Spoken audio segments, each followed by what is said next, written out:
see permanent damage to electrohypersensitive people, or are they recovering back to near normal? Is that the message? Yeah, so the message is you recover to near normal, but the moment you start exposing yourself to excessive EMF again, the symptoms come back. So if I use myself as an example, I can go for days without experiencing any symptoms. And I'm even so well now that I can go into the real world for a day or 2 or 3, even do training with a couple of people in the room with cell phones. But if I don't come back, do my grounding, I sleep with a grounding pad, for instance. If I don't do that, and if I don't sleep in what is really, and this is a deal breaker, is sleeping in an EMF-free environment. So I literally switch the power and the lights off at the circuit breaker at night, which means when I sleep, my body gets a chance to recover. If I don't do that, then that's when the wheels come off. As long as I sleep in an EMF-free environment, my body can cope at this stage with barely anything. But that's really important. Yeah, do you also use one of these Faraday cage-like canopies? No. No, you don't? Okay. No. So simply, there's a couple of things, but you and I will in the future address more of these symptoms or treatments in some of our future webinars.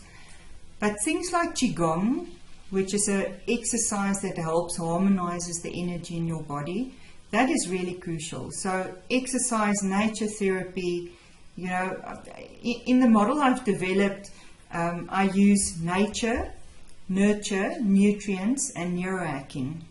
And if you use those 4 things to your advantage, but you've got to do it every day. You've got to be very consistent in your approach. And in the nature bit for me is removing the EMF, because the closer you get to nature, you have to remove EMF. It's as simple as that. But that also means you need to get into nature and use nature, use grounding, use sunlight. You know, vitamin D deficiency is something else that I see a lot. B12 deficiencies, or B in general deficiencies, tend to be a common denominator. Yeah, so there's a few things that I think we see pop up consistently, but you got to be consistent. You can't just do one thing, and whatever you do, you got to do consistently. That is very important. Yeah. Great honor to meet Clint Ober, who is really one of the get cold shivers. Yeah. in grounding and earthing techniques, and what he showed and demonstrated was extremely interesting. Yes. And again, as you say, when I come back and try to persuade people to at least try it, you know, people are so stressed, and they rather go to work with a headache, come back from work with a headache, and so on. Exactly. And they don't seem to see that they take a risk with their health, and that down the road there could wait an electrohypersensitivity, for instance. And I said before, for some it takes like a day or 2 to become electrohypersensitive. For some it takes weeks, months, years before they are there. But eventually they risk it. And also, as you said, out in nature, you avoid the true artificial electromagnetic fields.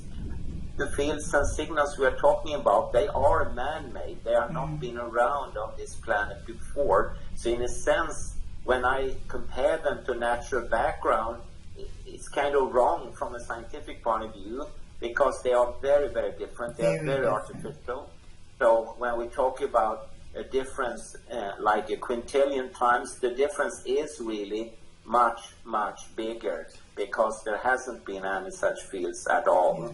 And so I hope, of course, that in the coming years we can kind of put down the red flag and instead raise a green flag. But today I don't see that happening.